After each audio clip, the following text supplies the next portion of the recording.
이런 식으로 예배 본 적. 예. 제가 2010년 쯤에 인생은 아름다워라는 그 드라마를 봤습니다. 동성애를 다루었더라고요. 그것 때만 해도 저는 소돔이 동성애 때문에 망한 줄로 그렇게 알고 있었어요. 그런데 이 드라마 때문에 기독교인들이 뭐 반대 시위도 하고 그런 걸 봤습니다. 그리고 그 전에 이제 뉴스나 이런 거 보니까 동성애가 참 특별한 현상처럼 보였어요. 이게 오랫동안 범죄였어요. 그 1953년에 제가 처음으로 이게 유럽 인권 협약이라는 데서 동성애 더 이상 범죄 아니다, 처벌해서는 안 된다, 이런 주장을 했어요. 왜 그랬는지 나중에 또 설명할게요. 그리고 1973년에 동성애는 더 이상 질병이 아니다, 그 미국 정신의학협회에서 그렇게 발표를 했어요. 1989년에는 폴란드에서 동성 커플을 인정했어요. 우리나라도 금년에 동성 커플의 의료보험 인정했죠. 굉장히 우리나라로서는 획기적인 일인데 그 폴란드는 벌써 35년 전에, 45년 전에. 그리고 동성애자 성직도 미국 성공회가 허용을 했어요. 뭐 이런 것들을 대충 알고 이게 동성애가 참 특이한 형상이다. 옛날에는 범죄라 그랬다가 비범죄가 되고 질병이라고 했다가 질병이 아니라 그러고, 아니 동성 결혼도 허용하고 동성애자에게 성직도 허용하고 어떻게 이럴 수가 있느냐 하는 게 제 질문이었어요. 그래서 이것 좀 연구를 해봐야 되겠다. 제가 학문적인 호기심이 있으니까. 그래서 쓴 책이, 쓴 논문이 왼쪽에 있는 이 논문이에요. 동성애에 관한 핵심 쟁점. 범죄인가? 질병인가? 소수의 성지향인가? 이게 장로회 신학대학 논문집에 게재됐어요. 굉장히 많은 사람들이 읽었더라고요. 이걸 이제 이 책을 쓰면서 제가 소돔 고모라가 동성애 때문에 망한 게 아니라는 것도 알게 됐어요. 그 다음에 이제 뭐 여러분들도 동성애에 대해서 따로 공부하지 않으면, 알려고 하지 않으면은 저도 무지와 편견이 있었더라고요. 그래서 이제 2018년에 뭐 무지개 사건이라는 게 있었고, 이건 지나가겠습니다. 통합교단에서 동성애 논쟁이 활발했습니다. 그 세습 반대하는 장신대 교수들, 학생들에게 명성교에서 뭐라고 주장했느냐 하면은 이게 세습을 반대하면서 동성애를 옹호한다, 그런 주장을 했습니다.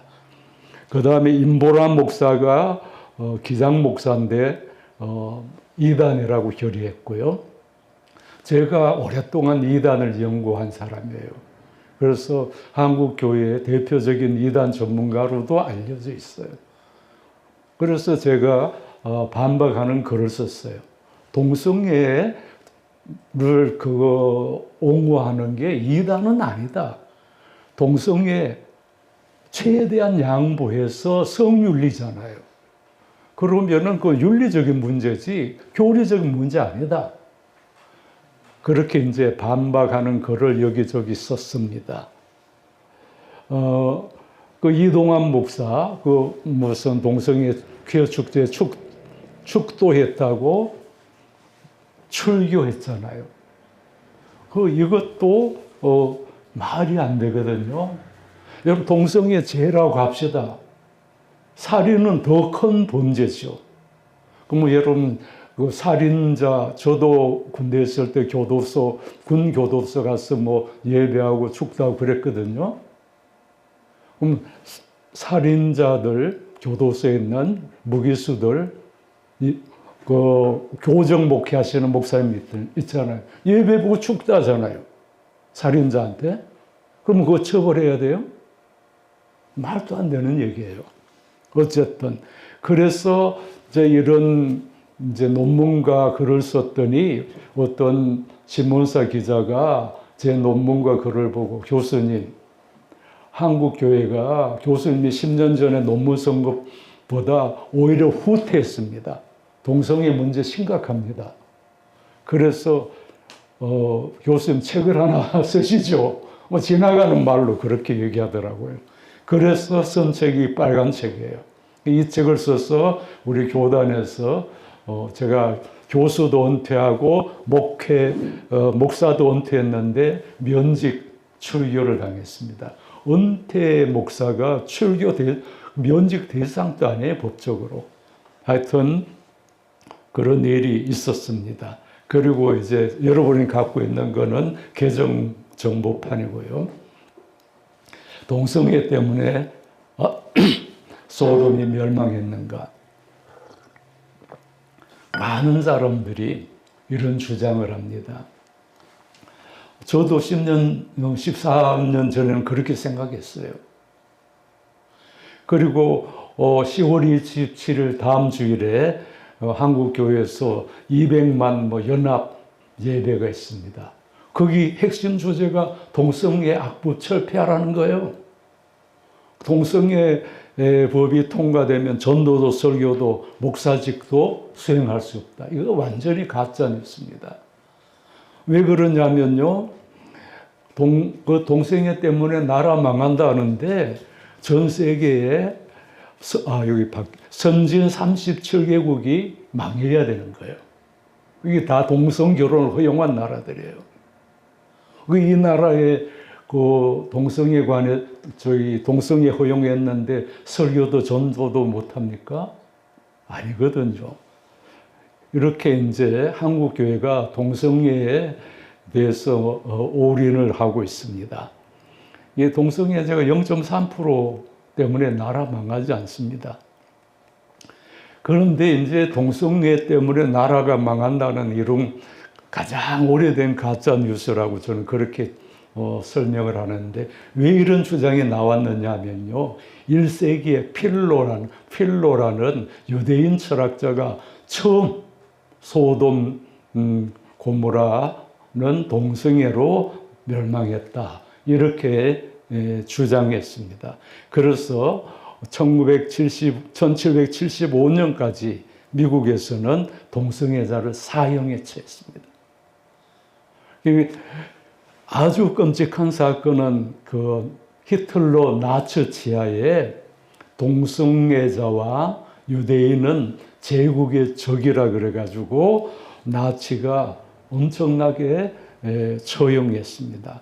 여러분 유대인들은 그 별도 다윗의 십자가 붙이게 했잖아요, 그죠? 그런데 동성애자들은 역삼각형 핑크 이걸 붙이게 했습니다. 그래서 한 2만 명에서 10만 명 추정되는 그 동성애자들이 히틀러 치하에 처형되었다. 그래서 이걸 게이 홀로코스트라는 거예요. 이것도 제가 동성애 연구하면서 처음 듣고 충격을 받은 거예요. 그래서 동성애자라는 이유로 나치가 엄청난 사람들을 처형했다. 그래서 2차 대전이 끝나고 1953년에 처음으로 이제 그 영국 인권협약에서 동성애라는 이유로 처형하는 건 말도 안 된다. 동성애 인권을 보호해야 된다 하는 주장이 나오기 시작한 겁니다. 결정적인 사건은 뭐라고요? 핑크 홀로코스트, 이 게이 홀로코스트 때문입니다. 이런 걸 우리가 상식적으로 알아야 됩니다. 러시아도 동성애자들을 많이 수감했습니다. 다음에 1950년대 미국에서도요, 그 반공주의자 메카시 열풍이라고 그러죠. 그래서 이 사람들이 또 동성애자 수천 명을 해고했습니다. 동성애자들이 그 미국의 정보를 소련에 팔아넘긴다. 이 프레임을 만들어 가지고요. 그 빨갱이라고 이렇게 주장했습니다. 예를 들면은 여러분 우리가 뭐 이런 얘기 해도 되죠. 자위하는 걸 오나니즘이라고 그러잖아요. 오난이라는 성경의 그 사람의 사건에서 그게 오나니즘이라는 거 나왔잖아요. 그 서양에서도 동성애라는 단어가 1680년인가 뭐 그 제가 정확하게 기억을 못 하는데 그 이전에는 동성애라는 단어가 없었어요. 우리나라는 동성애를 설명한 단어들은 많이 있습니다. 나중에 제가 설명하겠습니다만은 그래가지고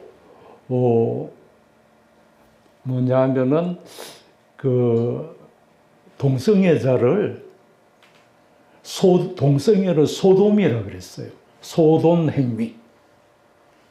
그 다음에 동성애자를 소도마이트라고 그랬어요. 그런 오나니즘이라고 하듯이 소돔이라고 그랬어요. 그러니까 서양에서는 17세기부터 동성애 그럼 뭐예요? 소돔 이렇게 연결되는 거예요. 그 동성애 때문에 소돔이 망했다. 자연히 그렇게 완전히 확신을 가지게 되는 거죠. 그죠? 그런데 여러분 한번 보았어요. 동방박사가 몇 사람이에요? 동방박사 여러분 3사람인 줄 알죠? 아닙니다. 여러분 초대교회 보면은요, 동방박사 12이라고 주장한 사람도 있고 40명이라고 한 사람도 있어요. 그런데 어떤 찬송가 작가가 동방박사 3사람 하는 바람에 3사람인 줄 우리가 알고 있어요. 이 아주 오래된 가짜뉴스예요. 선물이 3개예요. 그 다음에 여러분 좌편강도 우편강도 누가 회개했어요? 우리는 전부 우편강도가 회개했다 그러죠. 성경에 그런 말 없습니다. 둘 중에 하나라 그랬어요. 여러분 종교개혁 기간인데요. 루터가 성경을 히브리어로 읽고 충격을 받았습니다. 교회의 오랫동안 가르침이 성서의 가르침하고 다르더라는 거예요. 그래서 제가 이제 동성애에 대해서 많은 책들을 연구해 보니까 제가 가장 충격받은 게 이겁니다. 소돔이 동성애 때문에 멸망한 게 아니에요. 이게 필로라는 사람이 그렇게 해석하는 바람에 2000년 동안 이게 가짜 뉴스가 된 거예요. 그 이유를 설명하겠습니다. 그 소돔을 이제 동성애로 해석하는 이유가 이 본문에 보면요, 우리가 그 남자들과 상관하리라 하는 말이 나옵니다. 상관하리라. 이 히브리어로 야다입니다. 야다는 알다라는 뜻입니다. 그 누군지 좀 알고 싶다 그런 말이에요. 그런데 이 야다라는 말이 그 밑에 보면은 롯이 자기 2딸을 남자를 알지 못하는 2딸을 내어줬다 이런 말이 나와요. 거기 야다도 알다라는 뜻입니다. 그런데 이 야다라는 히브리어가 성경에 굉장히 많이 나옵니다. 그런데 이게 한 10번 정도가 성관계에 대한 은유적인 표현으로 나와요. 남자를 알지 못하다 이런 식으로요. 그런데 이 아까 이제 보니페이스라는 사람이 그 동성애를 소도마이트라고 그렇게 얘기한 거예요. 그리고 독일인 벤커트라는 사람이 동성애라는 말 처음 썼고요. 우리나라에는 굉장히 많은 단어가 있습니다. 그래서 이게 이 이제 본문을 그렇게 필로라는 사람이 동성애로 해석한 겁니다. 그러니까 루 집에 두 남자가 방문했어요. 낯선 사람을 환대해서 그 집에서 지내게 했어요. 그런데 소돔의 모든 남자들이 그날 저녁에 롯의 집 앞에 왔어요. 그리고 뭐냐면은 너희 집에 있는 손님 내보내라. 우리가 상관하리라. 우리가 야다. 좀 누군지 알고 싶다. 궁금하다. 그래서 내놔라 그랬어요. 그러니까 롯이 자기 집에 온 손님에게 그 동네 어른 아이 할 것 없이 모든 남자들이 행패를 부르는 거죠. 낯선 손님에 대해서.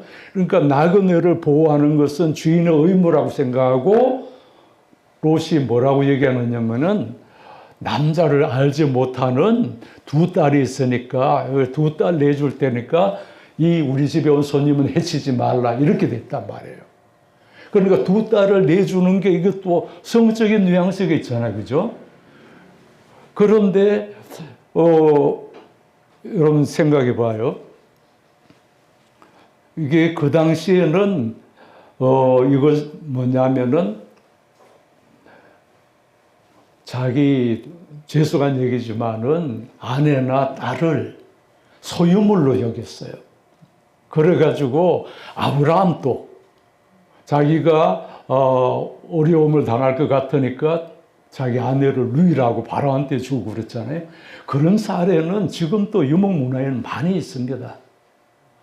그런데 이 사건을 그러니까 동네 사람들이 낯선 사람 누군지 알고 싶다. 이 야다라는 단어와 남자를 알지 못한다 하는 그 야다라는 단어 때문에 이게 첫 번째 자녀를 그런 남자들이 남자를 알고 싶다. 이게 성행위를 요구하는 동성애다. 이렇게 해석해 버린 거예요. 누가요? 필로라는 사람이. 그게 이제까지 아무 비판 없이 그렇게 받아들였다. 그래가지고 오나니즘처럼 소돔이라는 용어가 생겨버린 거예요. 그러니까 서양에서는 동성애 그러면 소돔이란 말이에요. 다른 단어가 없는 거예요.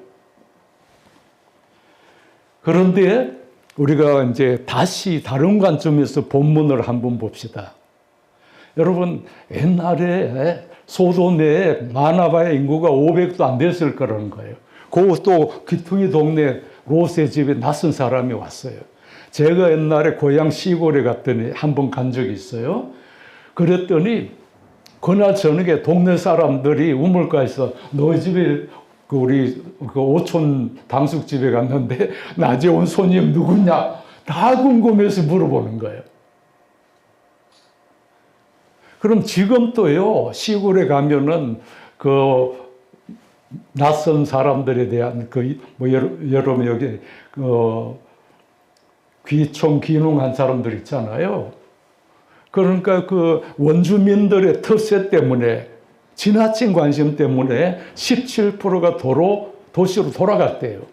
그 옛날에는 뭐 볼 것도 없고 놀이도 없고 낯선 사람 오면은 그 사람한테 뭐 그 외부 소식도 듣고 관심이 집중된 거예요. 그러니까 그 사람 내보내라. 동네 사람들이 그렇게 한 거예요. 그 동성애 요구가 아니라는 거예요. 그냥 지나친 호기심에서 낯선 손님에게 횡패를 부리는 거다. 이렇게 얘기합니다. 그래서 자크 데리다 같은 사람들도 당시에는 낯선 사람은 이방인이 아니라 야만이기 때문에 환대를 거부하는 것도 있고 지나친 관습도 있었다. 뭐 이렇게 해석하는 겁니다. 그리고 이제 실제로요 아무 일도 안 일어났어요. 그 남자를 알지 못하고 두 딸을 내줬는데 이건 본문을 집에 가서 자세히 읽어봐요. 롯이 거절하고 자기 딸을 대신 내보내줬거든요. 그러니까 이게 이제 두 번째 포인트가 뭐냐면은 여러분 동성애자들은요 요건 나중에 얘기하고요. 실제로는 아무 일도 일어나지 않았어요. 왜냐하면은 소돔 사람들의 눈을 그 두 남자라 그러기도 하고 천사라기도 했어요. 눈을 어둡게 해서 대문도 찾지 못했어요. 그리고 이 롯의 가족을 이게 낯선 사람이 소돔 밖으로 이끌어가서 소돔이 멸망하는 것에서 구출해줬어요. 그럼 실제로 아무 일도 안 일어났어요. 아무 일도 안 일어났어요. 그리고 또 여기 그리고 또 하나 이제 지적할 거는요. 동성애자들 이게 그 소돔의 본문에 보면은 어른 아이 할 것 없이 모든 남자들이 롯의 집에 앞에 와가지고 그 두 손님 상관하리라 알고 싶다 요청했다는 거예요. 그러면은 모든 남자들 노소를 막론하고 이 사람들이 집단적인 동성애자라는 거 아니에요. 집단적으로 동성애를 요구했다는 거예요. 애 어른 할 것 없이. 그것도 전혀 문맥상으로 합리적 이치에 맞지 않는다는 거예요. 그러니까 어느 도시 마을에 어른 아이 할 것 없이 마을 사람이 다 동성애인 사례는 없고 집단적으로 동성애를 요구한 사례도 없다는 거예요. 지금 이제 비판적인 성서 주석가들이요. 또 하나는 동성애를 요구하는 사람한테는 두 딸은 이성애잖아요. 성적 대상이 안 돼요. 여러분 우리 이성애자들은 동성애가 되질 않아요. 불편해요. 그러니까 그 마을 사람들이 마을 남자들이 다 동성애자라고 칩시다. 그럼 두 딸은 이성애자인데요. 성적 대상이 될 수가 없다는 거죠. 그래서 이건 동성애 사건이 아니다. 그리고 이 소돔 사건을 전후 문맥으로 보니까 여러분 성경은 전후 문맥에서 해석해야 되잖아요. 창세기 18절에 보면은 이게 천사라고 여기 좀 여호와라고 돼 있어요. 그러니까 이제 우리가 낯선 남자인데 천사라기도 해요. 세 명이 찾아와요. 그럼 아브라함이 환대를 해요. 그래서 아브라함이 아들을 낳으리라는 축복을 받아요. 그런데 소돔에서는 이 세 사람 중에 두 사람이 소돔으로 가요. 그래서 소돔 사람들이 이 사람을 적대하고 박대해서 심판을 받는다.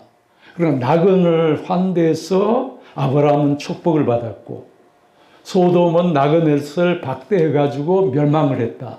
그 메시지에 18장 19절을 연결해 보면은 그래서 예수님도 소돔은 영접하지 않았어. 너희들을 영접하지 않았어. 예수님 제자들 전도갈 때 너희들을 영접하지 않으면 낯선 사람이잖아요. 영접하지 않으면 소돔 고모라의 심판을 받을 것이다.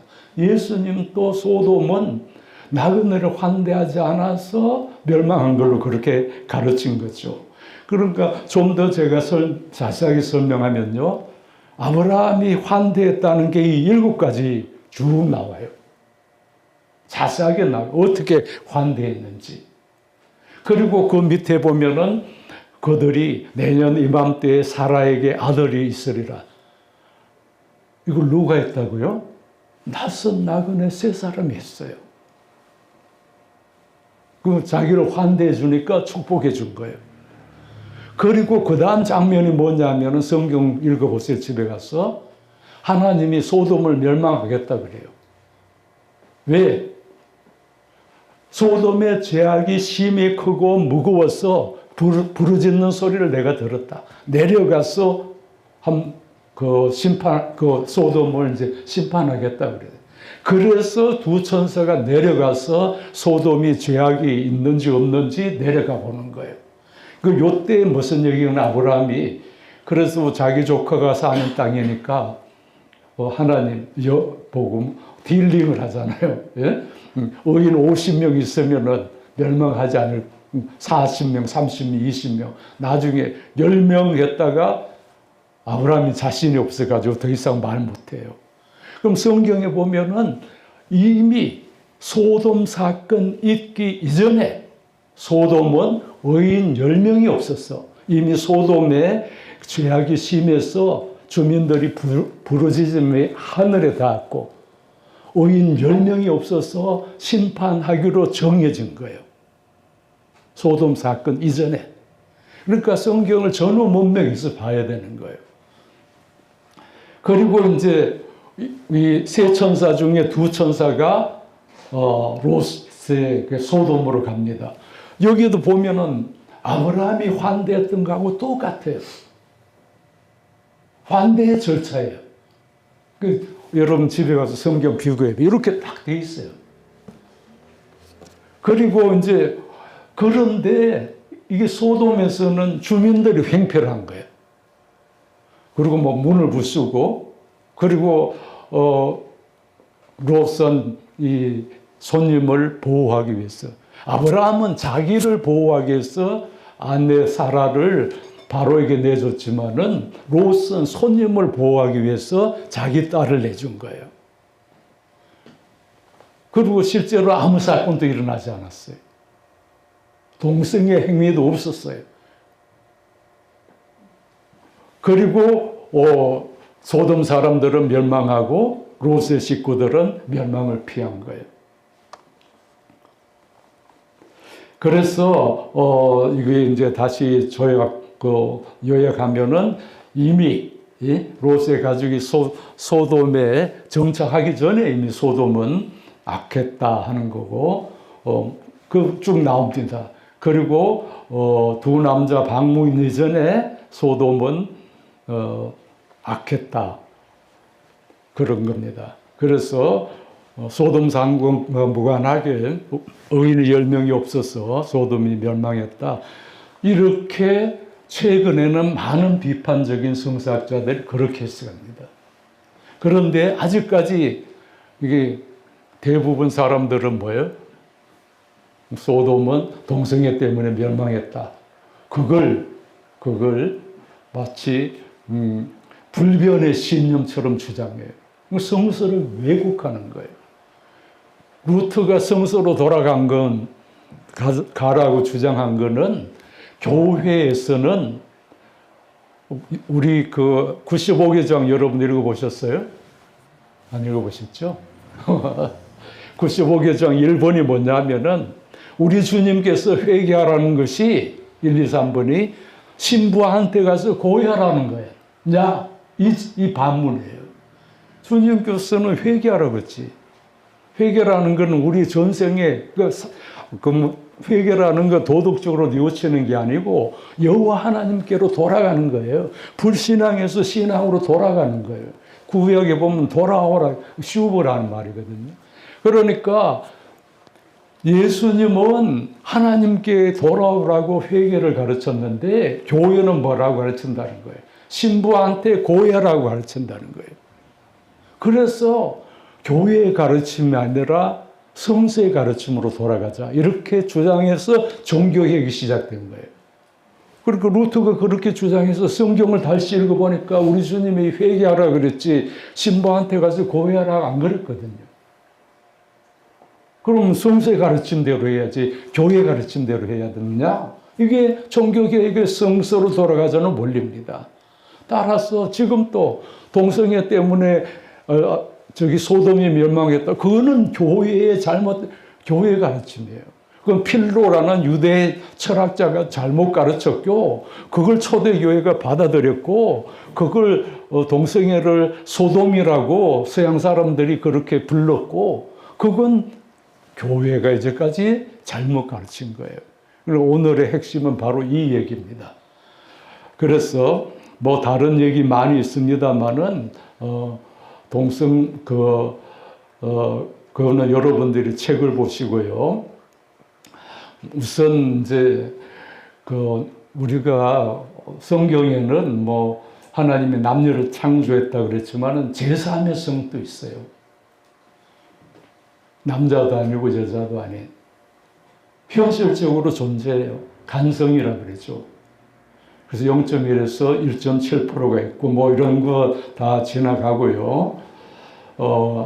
창조 질서를 뭐 얘기하는데 창조 질서를 거역하는 게 동성애뿐인가요? 많이 있습니다. 이것도 다 지나가고요. 죄에 대한 기준도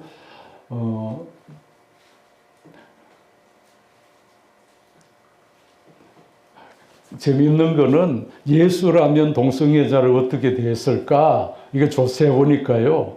비신자들을 63.7%라는 예수님이라면 동성애를 품어줄 거라 그랬어요. 근데 교인들은 38.4%, 이게 옛날 조사인데. 그러니까 이 비신자들이 교인들보다 기독교 예수의 정신을, 예수님은 차별하지 않았을 거라, 뭐 이렇게 얘기하는 겁니다. 그래서 동성애가 오랫동안 죄로 여겼는데 이것이 이제 뭐냐면은 2차 대전 이후로는 더 이상 죄로 규정하지 않았다 하는 겁니다. 우리가 동성애는 죄라고, 물론 성경에는 동성애가 죄라고 명시한 부분들이 있습니다. 한 5구절 중에 동성애를 죄라고 규정하고 있는데, 여러분 기독교의 죄 개념에서 보면은요,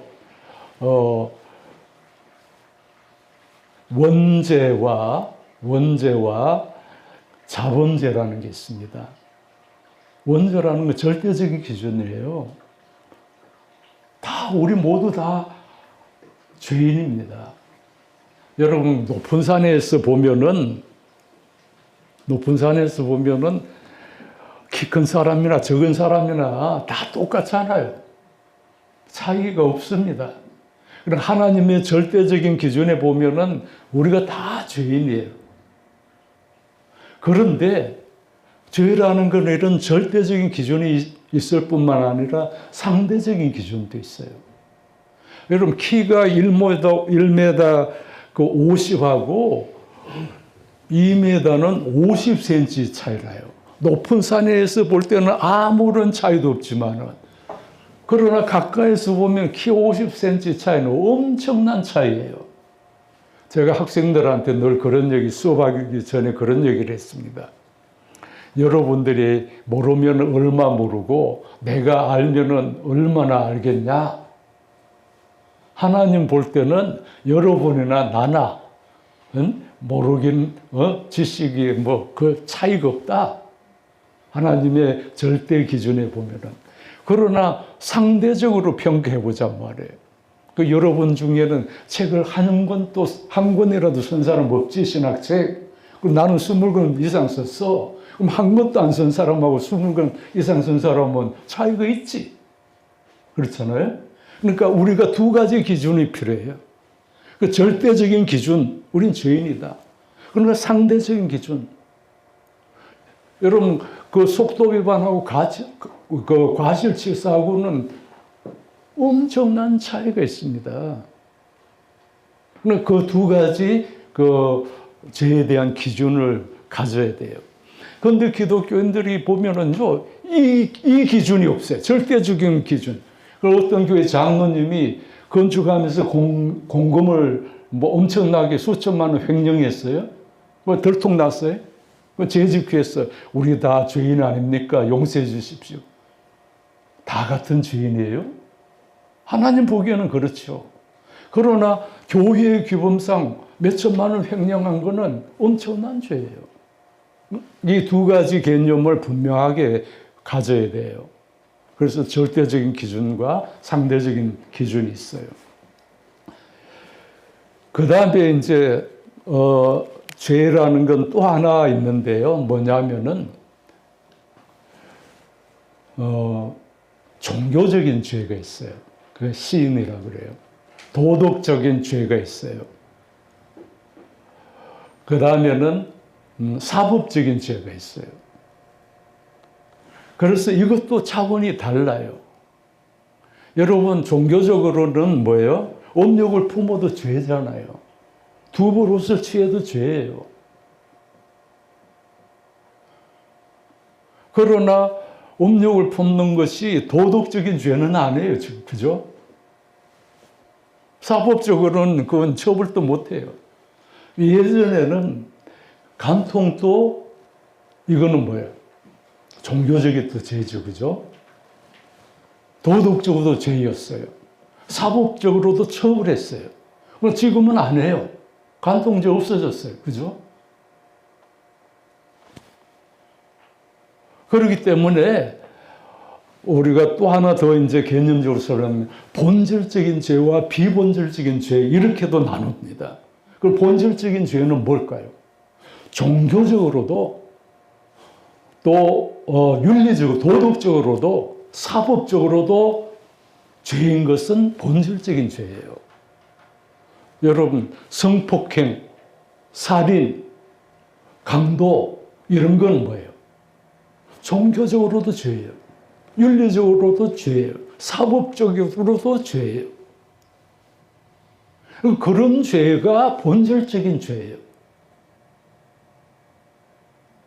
그런데 한국교회가 동성애는 죄라고 하면서 반동성애에 올인하는 이유가 뭐냐? 누가 어떤 사람이 그랬었어요. 동성애 죄라고 하는 이유가 뭐냐? 자기는 이성애자거든요. 이제까지 동성애 죄는 한 번도 범한 적이 없어요. 이성애자니까 범할 수도 없어요. 그리고 앞으로도 동성애 죄는 범할 가능성이 있어요, 없어요? 동성애 죄는 자신 있어요. 범하지 않아. 왜냐? 이성애자니까. 그런데 다른 죄는 범한 게 너무 많아요. 그러니까 동성애 죄라고 규정하면은 내가 의인처럼 보여요. 그래서 동성애는 죄 없는 자가 뭐라고요? 돌로 쳐라 그랬잖아요. 가만히 생각해 보니까 다른 죄는 다 자신이 없어요. 시기, 질투, 질투, 욕심, 탐욕, 다 거짓말, 다 그런 죄는 그건 자신 없어요. 동성애는 자신만만해요. 과거에도 현재도 미래에도. 그러니까 돌을 들어 자신 있게 던지는 것. 이 한국교회는 불법 세습, 불법 건축 예를 들 필요가 없죠. 헌금 횡령 800억 했어요. 동성애 지금 10월 27일 행사에 앞장서는 사랑의 모교회는 불법 건축 때문에 아직까지 벌금 내고 있어요. 불법 건축은 그거는 불법이니까 이거는 종교적으로도 행정부를 속인 거잖아요. 정부를 속인 거잖아요. 불법이라는 게. 윤리적으로 잘못되고 사법적으로 처벌받고 있는 거예요. 그게 본질적인 죄예요. 그래서 이게 불법적, 본질적인 죄가 차고 넘치는데 동성애는 비본질 죄라고 합시다. 그리고 옛날에는 죄였지만 지금은 사법적으로 더 이상 죄 아니에요. 윤리적으로도 죄 아니에요. 서구 국가에서는. 단지 성서에는 종교적으로 죄라고 돼 있어요. 그런데 그것도 해석상의 문제예요. 그래서 우리가 그런 점을 다시 한번 생각해 볼 필요가 있다. 동성애보다 나쁜 죄가 너무 많다는 거 다시 한번 얘기했고요. 그런데 한국교회는 아직까지 차별금지법을 반대한다 하는 거 얘기했고요. 국가인권위원회에서도 이렇게 차별금지법을 반대합니다. 2003년에 미 연방대법원이 동성애 행위는 헌법상 자유에 의해서 보호되어야 한다. 동성애는 더 이상 범죄가 아니다 하는 판결을 했어요. 이게 굉장히 중요한데 한 4가지 이유입니다. 4가지 이유. 한번 같이 읽어보실래요?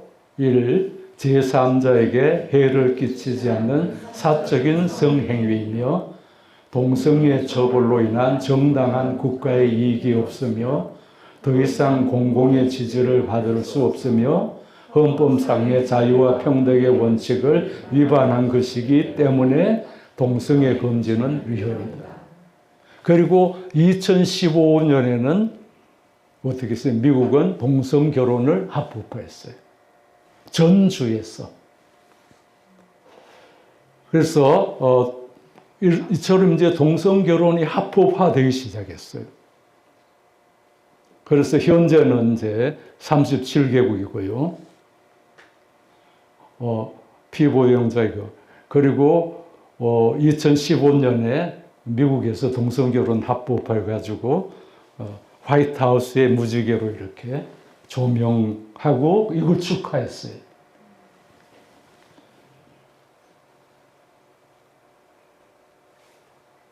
그러니까 동성애가 오랫동안 범죄로 여겨졌다는 거예요.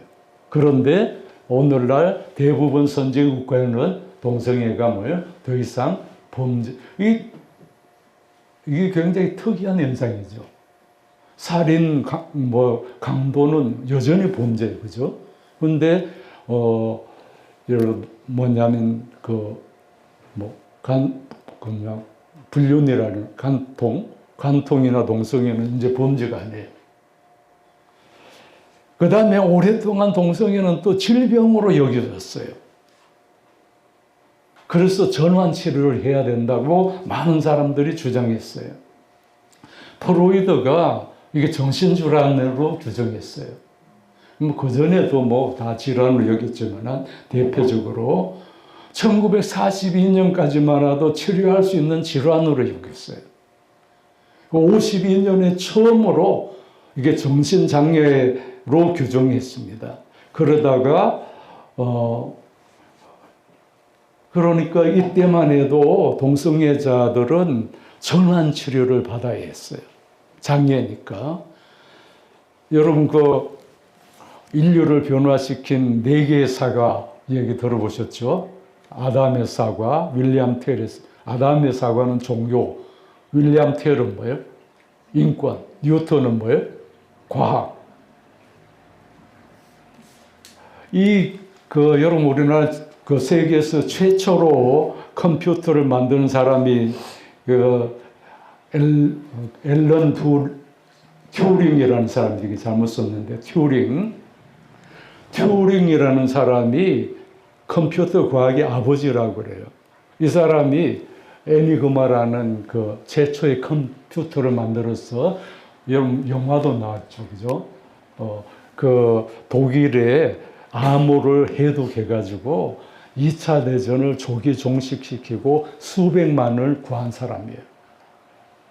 그런데 이 사람이 동성애자였어요. 동료의 밀고로 체포돼가지고 전환 치료를 받았어요. 전환 치료가 뭐냐면은 화학적 거세예요. 근데 이 사람이 자살했어요. 근데 그 당시에 사인을 보니까 청산가리를 먹었다는 거예요. 근데 배워 먹다가 남은 사고가 있었대요. 근데 그걸 자세하게 조사했는지 어떤지는 모르지만은 그러니까 청산가리를 사과에 주사해가지고 그거 먹었을 거다. 그래서 이제 애플 컴퓨터를 만들었을 때 로고가 이렇게 세 번 변했습니다. 두 번째 로고가 뭐냐면은 살짝 베어먹은 사과예요. 거기에 무지개를 이렇게 채색한 거예요. 그거 뭐냐면 다양성을 인정해, 동성애자의 상징이 된 거예요, 이게. 그래서 무지개가 다양성을 인정한다. 나하고 다른 성 정체성을 인정한다. 그건 뭐냐? 이게 애플 사과는 튜링을 기념해서 애플에서 그렇게 만들었다는 거예요. 그래서 이 튜링이 없었다면은 컴퓨터 없는 세상에 살고 있을지도 모른다. 화학적 거세형을 당했어요. 근데 이 사람이 이제 나중에 복권이 돼요. 그리고 이 사람의 공로가 너무 크니까 2019년에 50파운드 지폐의 모델이 됩니다. 복권이 된 거죠. 그죠?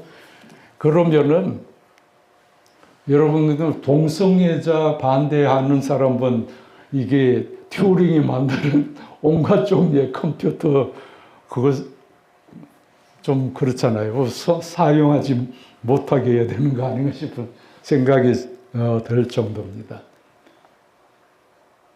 그게 전환치로 화학적 거세를 당한 거예요. 그런데 1973년에 미 정신의학협회에서 동성애를 정신장애 항목에서 삭제를 했습니다. 세계보건기구도 그렇게 결정을 했고 99년에 아예 질병 여러 단계를 거칩니다. 그리고 중요한 건 1980년인데 미국 정신의학회에서 동성애를 두 가지로 구분했습니다. 자동질성 동성애와 자이질성 동성애. 요거 좀 기억하시기 바랍니다. 이 자동질성 동성애는 뭐냐면은 내가 동성애자라는 게 불편해요. 그럼 동성애자들이 성정체성의 위기를 겪습니다. 사춘기 때 자기가 동성애자라는 것을 인지하게 됐을 때 그 처음에는 부인합니다. 그 다음에 좌절하고요. 그러다가 이제 나중에 타협하고 수용하고 그런 과정을 똑같이 겪습니다. 그 과정에서 주변의 지지가 없으면은 자살하거나 아니면은 방탕한 삶으로 타락하거나 자포자기하거나. 그래서 이 동성애자들이 성정체성 위기 때문에 자살률이 굉장히 높습니다. 그 얘기는 나중에 또 할게요. 그러니까 자동질성 동성애는 정체성을 극복한 거예요. 스스로. 그래서 커밍 아웃 하기도 하죠. 예를 들면은 이게 대표적인 사람이 홍석천 씨입니다. 커밍 아웃 하잖아요. 이 사람을 병자로 취급할 수 없는 거예요. 왜냐하면 WHO가 1970년대에 건강을 어떻게 정의했느냐. 신체적으로, 정신적으로, 사회적으로 웰리스한 걸 건강이라고 정의했어요. 그럼 홍석천 씨라는 사람은 신체적으로 건강해. 정신적으로도 멘탈 문제 없어요. 사회적으로도 친구도 많고 사업도 하고 돈도 잘 벌어요. 그럼 이 사람을 병자로 할 수 있느냐는 거예요. 그게 미 정신의학계에서 논의한 거예요. 이게 자동질성 동성애자라는 거예요. 이거 더 이상 질병이라고 규정할 수 없다는 거예요. 누구보다도 커밍아웃되고 잘 사는데. 그런데 자이질성 동성애는 자기가 동성애자라는 게 불편해요. 정체감에 혼란이 있어요. 그래서 정신적으로도 힘들고 사회생활도 제대로 못하는 경우가 많이 있을 수 있잖아요. 그죠? 그럼 이 사람들은 왜 자이질형 동성애자가 됐느냐? 사회가, 부모가, 학교가, 교회가 수용하지 않기 때문에 생긴 거라는 거예요. 그래서 나중에는 이 구분도 없애버린 거예요. 정신의학에서. 요거는 이제 우리가 따로 공부하지 않으면 알 수 없는 얘기입니다. 그래서 여러분 특강 들은 것 중에 두 가지, 소돔이 동성애 때문에 멸망한 거 아니다. 요거 하나가 동성애가 더 이상 본질적인 죄가 아니다. 이거 하나고 동성애는 더 이상 질병이 아니다. 하는 거는 이제 꼭 그 확신을 가지고 견지해 주시길 바랍니다. 그래서 1999년에 동성애 질병이 아니고 자이질성 동성애는 사회가 혐오하기 때문에 사회가 차별하기 때문에 생긴 질환이라는 거예요. 정신장애라는 거예요. 그러니까 동성애 자체는 질병이 아니다. 그리고 전환치료 필요 없다. 폐지를 촉구했어요. 그리고 지금도요, 한국교회는 지난번에도 로잔 회의도 보면은 동성애자들에게 제자 훈련을 권고한다. 천안칠에 회개하고 돌아와서 구원을 줘야 된다. 이 따위 말을 하고 있어요. 무지와 편견입니다. 그 대표적인 게 뭐냐면은 이건데요. 자동절, 자이절 얘기했죠. 엑스도스 인터내셔널이라는 단체가 있었어요. 이게 그 37년 동안 전환 치료를 시행하고 권고하고 하던 단체입니다. 전 세계적인 단체예요. 엄청난 규모를 가지고. 그러니까 동성애자 불쌍하니까 회개도 시키고 전환 치료도 시켜서 구원하자 하는 단체. 그러니까 이게 뭐냐면 엑스도스예요. 그 동성애에서 탈출하자는 거예요. 그런데 이 대표가 뭐냐면은 이게 2013년에 이 단체가 대표가 해산 발표를 했습니다. 그리고 이제까지 우리가 동성애 전환 치료를 권고한 것은 잘못이었다. 회개한다. 동성애자와 그 가족들에게 이렇게 선언하고 해산했습니다. 이런 건 모르는 거 한국교회는 무지한 거예요. 그리고 아직까지도 전환 치료, 회개, 제자 훈련 이런 얘기를 하고 있는 것이죠. 질병이 아닌데 어떻게 치료가 돼요? 그러니까 뭐냐면은 차별하고 혐오하지 않으면은 동성애자들이 적응해서 잘 살 수 있는 거예요. 자기 정체성 위기를 극복했어. 그 오바마 대통령도 미성년자에 대한 전환 치료를 금지 명령했어요. 2015년. 그런데 한국교회는 아직까지 전환 치료 얘기해요. 한국의 어떤 심리학자가 2020년인가 그 심리학교 회원이에요. 신한의대학 교수인데 자기가 전환치료 상담한다고 단톡방에 올렸다가 회원들이 무슨 소리냐 그래서 회원 제명시킨 사건이 있어요. 우리나라에서도.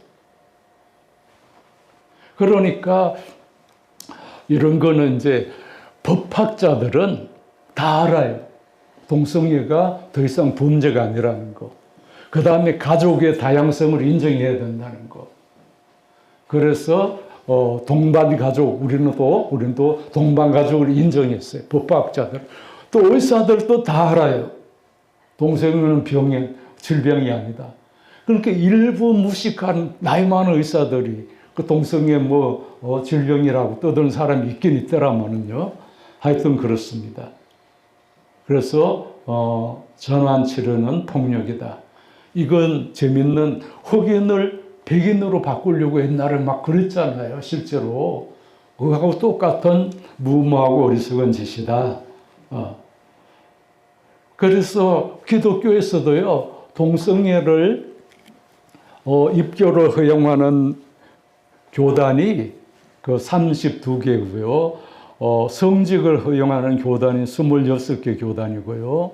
그 다음에 줄에 동성결혼을 허용하는 교단도 11교단입니다. 이게 이제 2003년 통계거든요. 그런데 한국교회는 동성애 공격하면은 자기는 의로운 사람이고 동성애 공격하면은 그거는 좋은 교회고 그래서 이게 반동성애 강사들을 불러다가 일일 부흥회 세미나하는 교회들이 많아요. 교인들은 자극적인 얘기를 듣기를 원하거든요. 그래서 그 사람들이 얘기하는 거 보면은 아주 끔찍한 얘기들을 하고 있어요. 존 스토트라는 성공의 신부가 있는데요. 이분은 2006년에 동성애 논쟁이라는 책을, 이분 아주 보수적인 신부였는데, 바울조차도 타고난 동성애 성향에 대해서 들어본 바가 없다는 거예요. 두 남자끼리 서로 사랑에 빠질 수 있다.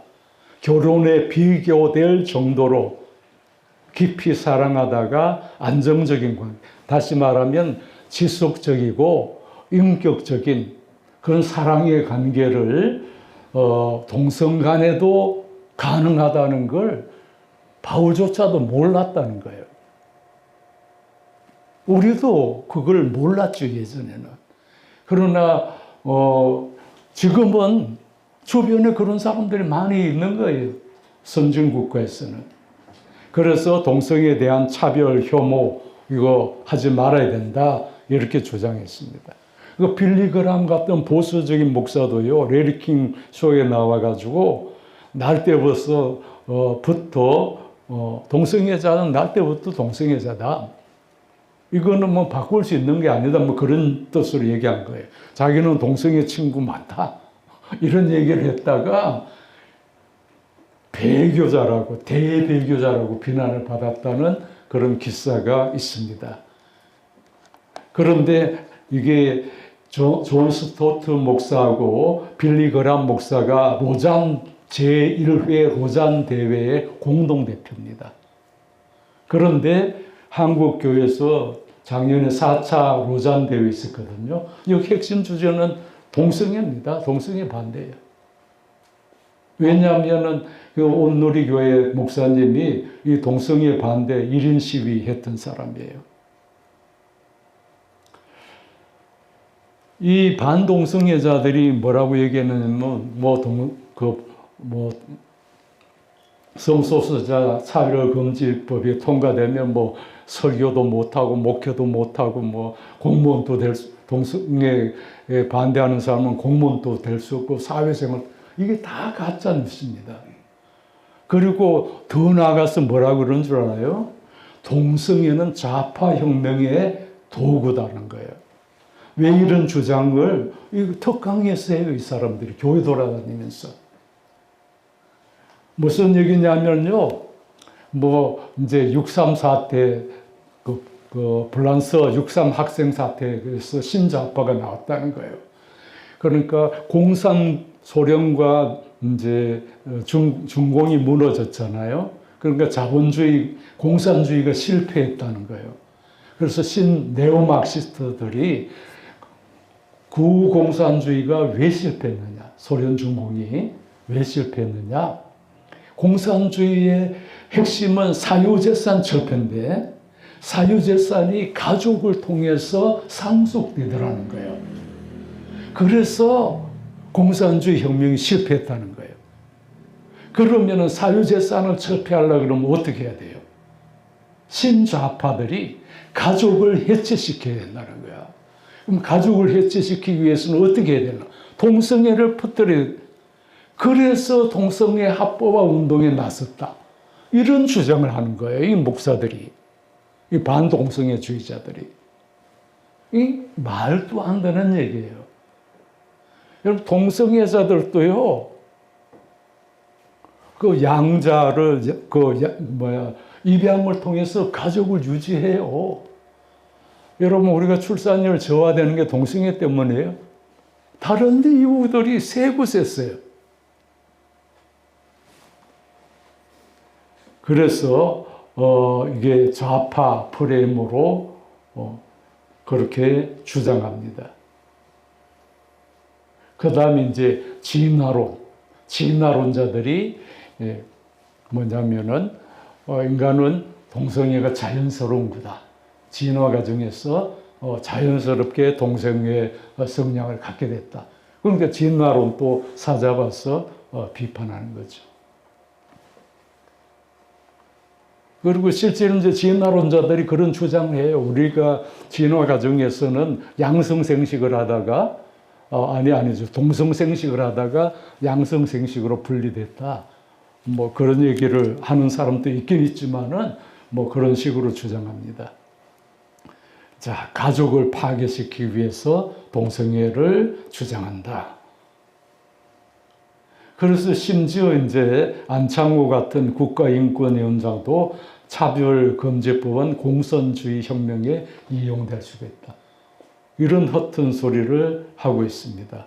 그러면 왜 러시아가 동성애를 그렇게 반대했어요? 말도 안 되는 얘기거든요. 여기 이제 가짜 뉴스라는 건데요. 이 유명한 사진이죠. 여러분 보셨어요? 보면은 뒤에 칼 들고 있는 사람이 가해자잖아요. 그 편집을 어떻게 했어요?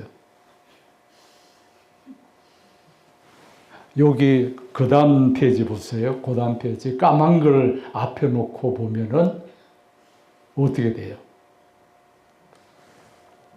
발바닥이 칼이 됐어요. 아시겠죠? 이게 프레임 전쟁. 이렇게 놓으면은 피해자가 가해자가 되는 거예요. 그러니까 이 세상에 가짜 뉴스가 너무 많아요. 그거 분별할 수가 있어야 돼요. 가장 오래된 가짜 뉴스가 뭐예요? 소돔은 동성애 때문에 멸망했다는 거예요. 기독교에서는 가장 오래된 가짜 뉴스다 하는 것을 우리가 많이 퍼뜨려야 돼요. 그 다음 마지막으로 동성애자 그 성소수자 부모 모임이 있어요. 여러분 인터넷 찾아보면 이분 그 동영상도 있어요. 그 성소수자 부모 모임 이렇게 쳐보면은 부모들이 동영상 올려놓은 게 있어요. 이 어머니도 교회에 열심히 다니는 신실한 신자였어요. 저기 아들이 동성애자였어요. 청소년기 때. 이 아들이 엄마한테 물어봤어요. 엄마는 동성애에 대해서 어떻게 생각해? 엄마가 뭐라 그러겠어요? 엄마도 동성애에 대해서 모르니까 그냥 목사님이 얘기하는 대로 동성애는 그거는 창조 질서를 거역하는 가장 나쁜 죄지 해서는 안 되지. 그렇게 무심케를 얘기했어요. 그러니까 이 아들이 충격을 받은 거예요. 엄마도 나를 수용하지 못하구나. 엄마조차 나를 수용하지 못하는데 내가 어떻게 동성애자로 살아갈 수 있을까? 그래서 한강에서 뛰어내렸어요. 그런데 이게 구조가 된 거예요. 그리고 하루는 한강에서 경찰이 전화한 거예요. 당신 아들 우리 여기 있으니까 빨리 와보래. 가보니까 옆에 어떤 남자하고 자기 아들이 이제 구출되어 있는 거예요. 그 아들이 그게 내 친구라. 그래서 이 어머니가 이제 동성애자를 차별하는 거는 자살을 붙이는 거예요. 간접살인이다. 그래서 이 부모들의 구호가 뭐냐면은 꽃으로도 때리지 마세요. 부모들이 나서는 거예요. 그래서 이런 거에 대해서 한국교회가 너무 무지해요. 대부분 사람들도. 그러니까 이런 기회가 아니면 이런 얘기를 들을 수 있는 기회도 없어요. 그래서 이 동성애 자살 비율이 굉장히 높다. 그러니까 일반 그 청소년 자살 비율이 자살 중에 동성애자 비율이 이렇게 전 세계적으로 높다 하는 겁니다. 여러분 하여튼 정리하고요. 여러분 동성애나 이성애나 그렇다고 동성애가 다 정상적일까요? 아니에요. 여러분 이성애도 병적인 사람들 있잖아요. 그렇죠? 그 성적으로 무슨 병적으로 성 집착한다거나 뭐 그런 사람들 있잖아요. 그죠? 또 이성애도 범죄적인 이성애 많잖아요. 성폭행 같은 성추행 같은 거. 마찬가지입니다.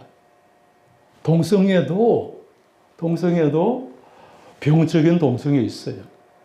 동성애도 범죄적인 동성애 있고요. 그러나 또 동성애도 순결한 동성애자들이 있어요. 여러분 그 이성애자 중에서도 평생 순결을 지킨 사람 있죠. 결혼 안 하고. 동성애자들 중에도 있어요. 저는 직접 만나봤어요. 그 시간이 없어서 제가 다 얘기를 못하고요. 자기 동성애자 목사가 되려고 했는데 자기 동성애자라는 걸 알게 됐어요. 그래서 평생 결혼 안 하고 그 종로 상가에 가면 오덴 나무 아래 교회라는 데가 있어요. 제가 거기 가서 설교를 2번 했는데요. 동성애자, 그 다음에 승소수자들이 모여서 자기들끼리 예배를 봐요. 40~50명 모여. 찬양도 뜨겁고요. 예배 끝나고 조별 모여가지고 서로 기도 제목 나누고 지난 일주일 동안 무슨 일이 있었는지 앞으로 일주일 무슨 일이 있는지 기도 제목이 뭔지 기도 나누고요. 그리고 같이 식사 교제하고 열심히 모여요. 신실한 크리스찬들이에요. 그 중에는 나이가 한 40 가까이 되는데 평생 순교를 지킨 동성애자도 있어요. 그 친구가 자기가 동성애자가 된 것이 하나님의 은혜라고 생각해요. 목사가 되려고 했는데. 그래서 자기도 청소년 때 굉장히 그 정체성 혼란을 겪었대요. 말할 수 없는. 아버지도 고신청 목사니까. 형도 목사고. 형도 이해를 못하는 거예요. 아버지는 겨우 이해했는데. 요 얘기만 좀 더 할게요. 이분이 이제 자기 동성애라는 자란, 35이 넘었는데 결혼을 안 한 거예요. 그래서 아버지가 키도 크고 인물도 잘생겼어요. 캐나다 중국 유학도 갔다 오고. 장가를 안 가니까 너 왜 하루는 이제 다방에 불려가지고 너 무슨 문제가 있느냐? 왜 중매에 들어와도 다 거절하고 결혼할 생각이 없는 거냐? 왜 그러냐? 얘기를 한 거야. 내가 동성애자라서 결혼할 수 없어. 아버지 고진청 목사는 충격받은 거죠. 한참 있다가 그 아버지가 뭐라 그런지 아세요? 나는 내가 자라온 과정을 쭉 지켜봤다. 너는 교회, 학교, 집밖에 몰랐다. 응? 그 다음에 연애하는 것도 못 봤다. 나는 이제까지 동성애는 성적으로 타락한 사람들이 쾌락을 추구하다가 끝에 가서 동성애로 빠지는 줄 알았다. 그럼 너처럼 신실하고 순결한 아이가 동성애라면은 내가 동성애에 대해서 그동안 너무 몰랐다. 일단은 가족들에게는 당분간 비밀로 하자. 그랬대요. 그런데 형은 도저히 이해 못하겠다. 형은 목사인데도 그랬다는 거예요. 그리고 자기가 그런 경험 때문에 이 로뎀나무 그늘 교회에서 거기 청소년들이 많이 나오거든요. 자기처럼 어려움 겪은 그 동생들을 이제 상담해주고 신앙적으로 인도해주고 그런 역할을 하는 거예요. 나는 그 사람은 한국 최초의 동성애 목사가 됐으면 좋겠다는 생각을 해요. 자, 제 얘기는 이 정도로 하고 결국은 뭐 이거는 시대의 추세에 거역할 수가 없어요. 마지막 하나만 더 얘기할게요. 우리 아버지가 일제시대 때 양복쟁이입니다. 근데 제가 어렸을 때 들은 얘기인데요. 우리 누나들이 6명이었어요. 그런데 우리 아버지가 뭐라고 그러냐면은 여자들이 치마를 입기 시작했대요. 그런데 우리 아버지는 옛날 사람이니까 내가 비록 양복쟁이지만 우리 딸에게는 절대로 치마를 입지 못하게 하겠다고 선언을 했대요. 그리고 몇십 년이 지나가 손수 치마를 만들어서 딸에게 줬다. 그 얘기를 하는 걸 내가 들었어요. 내가 옛날에 그렇게 얘기했는데 내가 치마를 바지를 만들어가지고 바지 못 입게 했는데 바지를 만들어가지고 딸에게 입혔다. 이 추세는 거역할 수 없는 거예요. 그래서 시간 문제다. 그렇게 저는 믿고 확신합니다. 감사합니다.